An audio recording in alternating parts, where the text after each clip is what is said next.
গত বছর জুলাই মাসে আমরা বোলপুর শান্তিনিকেতন গেছিলাম। তো কিছু ছোট ছোট ক্লিপিংস ফোনে ছিল, সেগুলোই ভাবলাম এডিট করে শেয়ার করি আপনাদের সঙ্গে।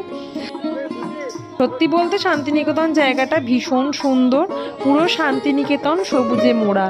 এক কথায় আমার খুব পছন্দের আর খুব ভালো লাগার একটা জায়গা। আর কবিগুরুর জায়গা ভালো না লেগে থাকা যায়?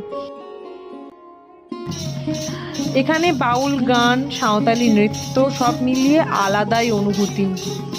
আমরা গেছিলাম একদিনের জন্যই। প্রথম দিন বিকেল হয়ে যাওয়ায় তেমন ঘুরতে পারিনি, কিন্তু পরের দিন কঙ্কালীতলা, সোনাঝুরি হাট, রবীন্দ্র ভবন, কোপাই নদী সবটাই ঘুরে দেখেছিলাম।